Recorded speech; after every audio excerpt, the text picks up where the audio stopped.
Mr. Chairman, freeholders, my name is Mike Bukowski. I stood before you about a month ago as Council 8's attorney and representative, and I came before you and asked that we stand together and try to work on some of these issues prior to layoffs. And I asked that we try to come up with creative ideas to try to mitigate the damage, so to speak, about any potential problems. And everyone, of course, was cheering, and everyone up there was nodding their heads in agreement that that's what we should do. And yesterday, I got the phone call from my union that said, "Oh, we got a notice. 135 people are being laid off." And I said, "What the heck happened? What's going on here? Did someone just dropped a notice of 135 layoffs from our unit?" And if you recall, all I asked for last time before you, and everyone was in agreement. I said, just give us a seat at the table. Just give us a seat at this table to meet with you, and obviously your team, to try to work this out. So I asked my unit, I asked Council 8, well, how did this happen? How many meetings did you have to try to work it out? The answer was, well, we had one meeting yesterday, the day that the layoff notices all came out. That's all that was done in the spirit of togetherness and working the problem out and trying to put together some creative ideas. One meeting the day the axe falls. That's not good enough. That's inhumane. All we're asking for is a seat at the table to try to work things out. 3 years ago, when the country was in dire straits, President Obama told Detroit, "You're about to go under. You boys better get in the back room, sit down at the table, and work it out. And if you don't work it out, bad things are going to happen." And they went in a room with the unions, with the owners, with the bondholders, and guess what? They worked out a deal. Because when the time comes and your backs are to the wall, these deals can be worked out. All we're saying is, give us a seat at the table. Don't just give us the notice that dinner's been served and we're on the plate. That's not fair. That's not right. All we're saying is, when you close up tonight's meeting and go into closed session and talk about what's going to be done, all I'm asking for is tell your team, tell your representatives to get together with us to try to get some things done. There's a lot of things that can be done. We want to give you our ideas. Obviously, we can't even get them to you. You don't even know what we're willing to do because we can't even have a meeting about it. Now, if you're going to privatize, that I hear from on high, Reynolds Hospital is going to be privatized, and it's a fait accompli already. So it's going to happen. All we're saying is, well, let us in on it. Let us know what's going on, because maybe we could do better than the guys that are saying they could privatize it and save you money. Maybe we can't, but at least give us a shot. At least give us a shot. And for the other employees, all we're saying is, okay, we're trying to save some. Is there something we can do? Yeah, there's a lot of things that we can do. But we need trust. We need to work hard together in a room where everybody's stuck with their backs against the wall to do it right. It's a matter of trust. Because you can't just come to us and say, well, guess what? Everybody gave up some 3 days and 10 days and furloughed, and we want you to give up something too. Oh, but by the way, we're not going to guarantee anything if you do that. Well, we're happy. I mean, we're happy to try to step up to save our fellow brothers and sisters' jobs. But you can't just say, well, you know, empty out your pockets, see what you got, give it all up, and then we'll consider it. You can't do that. We have to be able to come in a spirit of mutual trust to try to work this issue out. Deals can be had. I work these deals every day. That's my job. That's the kind of work that I do. It can happen. So all I'm asking for, again, is just give us a seat at the table. Just let us share in trying to work things out. I mean, I know that we're not going to be meeting with you directly, but tell your team, try to meet with us more than one day when the axe falls. That's what we're asking. Thank you. Good evening, freeholders. Jim Bittner, Cranford. I'd like to maybe address the comments of the woman who spoke just prior to me. She spoke that her group or her union gave up raises for a couple of years, and now they're being repaid by losing their jobs. Last year, this board voted unanimously for providing 450 non-union county workers free health care for life for them and their families. You want to know where your money is? You want to know where your jobs are? It's for their health care. All right? You want to know where your jobs are? Can you address me, please? You're not all right, I'll address you. All right. You want to know where the jobs are?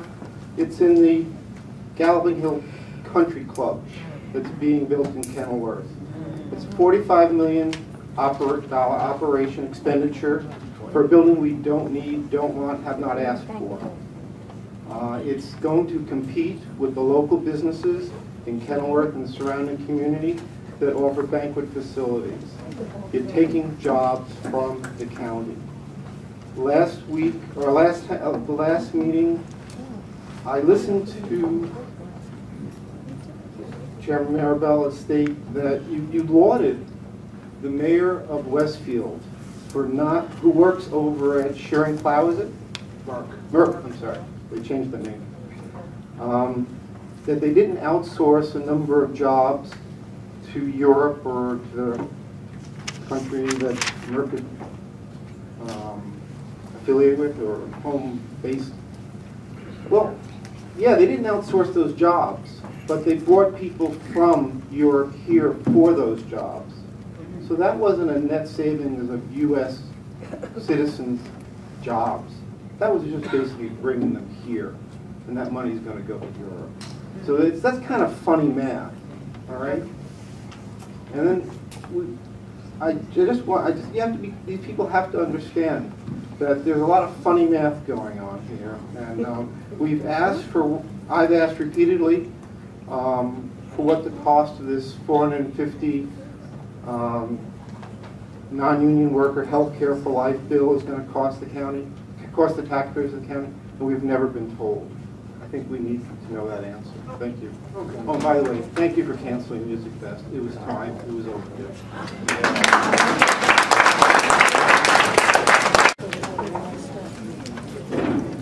Good evening, Chairman, Marabella, ladies and gentlemen of the Freeholder Board, Bruce Patterson, Garwood. I really feel sorry for Albert. I mean, 19 years and he's getting laid off. I can't believe you're doing something like that. But, you know, previously I was talking, and you say, Mr. Patterson, you're creating an issue. You know, the issue is here. The issue is here telling you to correct your problems that you have within this Union County government you're calling. These are the results of you guys, all of you, not listening to the public for the last 10 years.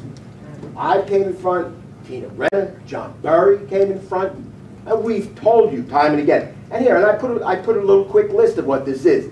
And this I hopefully won't incite these people. I mean, they seem to be pleasant people, so maybe they won't start throwing chairs. Netta Associates, the architect, like that. You increased his contract from $1 million to $3 million. It was a non-competitive contract. Wow. Just like that. Just increased $2 million like that. Should have went out for bids. You didn't. You just gave him $2 extra million. Charlotte DeFilippo. She's the head of the Union County Democrat Party, which you all subscribe to, obviously. She's the director of the UCIA. She's making $120,000. That was actually a part-time job. And then you put her in it and made it a full-time job. She's part of the problem with this pay-to-play. She gives out these non-competitive contracts that I brought up about T&M. Like that, $125,000 to T&M. He donated $8,000 to Estrada, Wright, and Hudak. That's really nice. Really nice. The money just goes right through the fingers. Cody's brother, a couple years ago, gave him $45,000 raise. He worked exactly 1 year, and then he retired, And because it's based on the highest income, he got like $33,000 extra pension bump. The taxpayers have to pay for that. Senator Cody's brother says, thank you, thank you. These people don't like it, I'm sure. Sullivan and his 5 relatives on the payroll. What? Come on, what? Let me ask you. Is any of his 5 relatives getting laid off? Are any of his 5 relatives getting laid off? I'd like to hear that from Freeholder Sullivan. Yeah. Right. That's the answer. No, he'll answer. There's usually a wrap up at the end. I'm sure he'll explain. Maybe one, maybe, I don't know. Not a chance.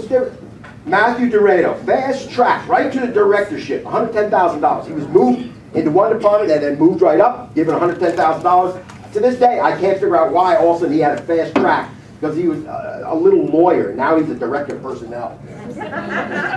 Crying, Assemblyman crying.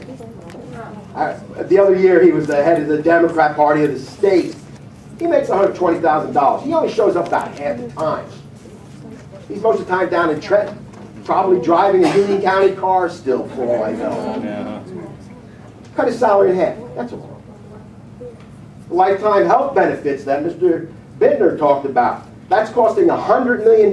See, you guys, we tell you guys, it's just amazing the finances. You have no control. You have no understanding of finances. $100 million.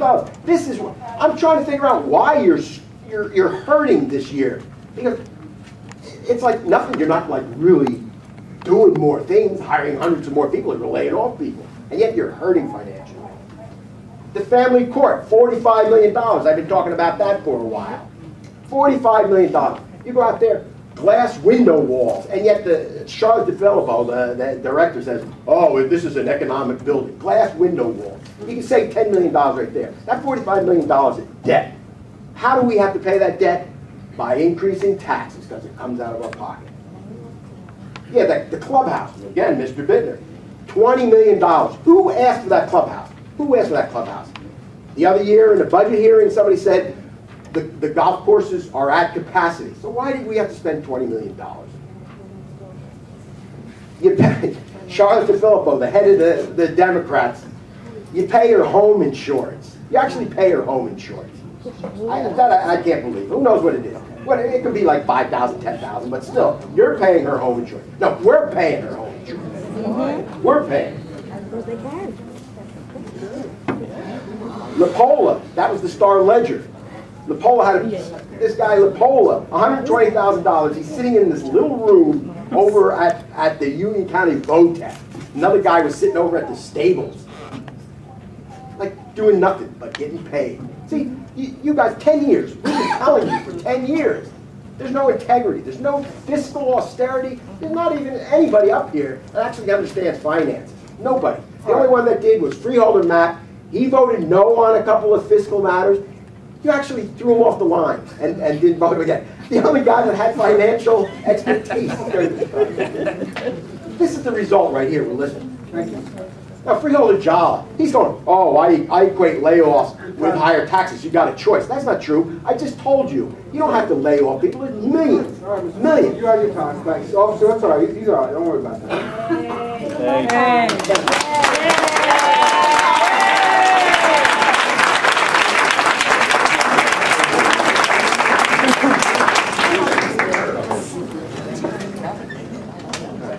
John Curry, Kenilworth.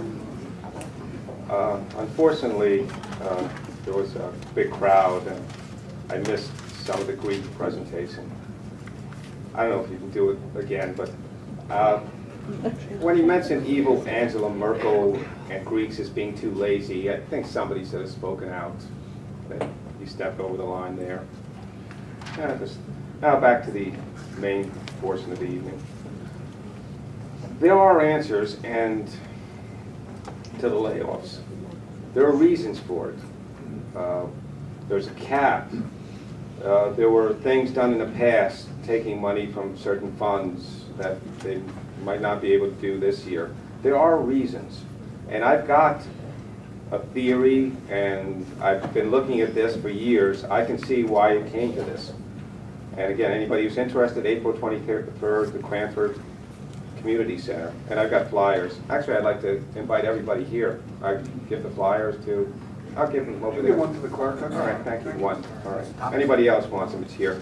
Just one example.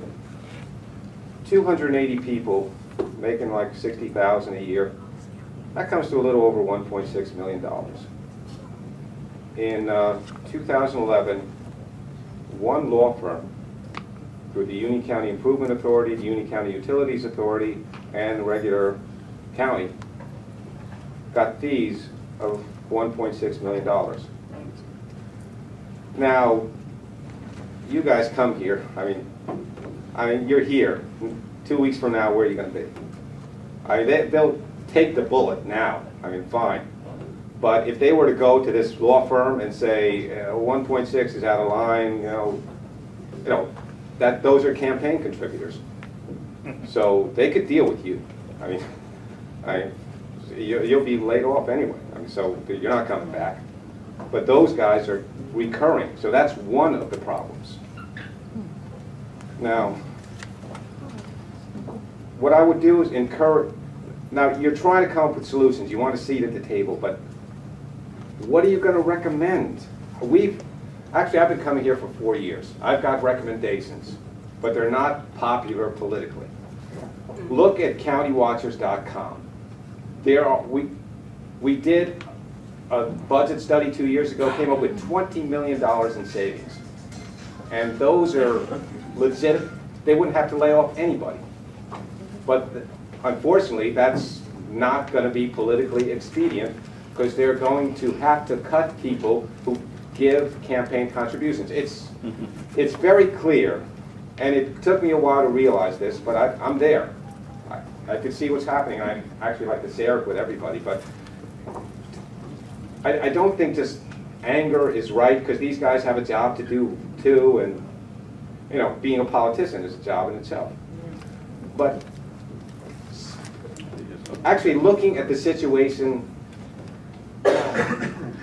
you guys just don't know the half of it. I mean, there are pensions, there are health benefits. There are so many things that have been put off into debt that is coming through now. And it's going to make, so even if you don't get laid off, even if they make some announcement in 2 weeks saying we were going to lay off 280, oh, it's only going to be 180, and now we saved 100 jobs, that kind of thing. What's going to happen next year? Right now, the pensions, there was something done bizarrely that the actuaries acceded to that was, they reduced the contributions for this 1 year. Those are going to pop back up. There was also a deferral in 09, that's coming in this year. There are so many issues, and if you, a little more paying attention by everybody would help. And I recommend countywatchers.com, come to my little PowerPoint presentation. Actually, PowerPoint is one of the best programs ever created. It's going to be wonderful. But if you really want to figure out what's going on, it's going to take a little bit of work, and I'd like to help with that. Thank you.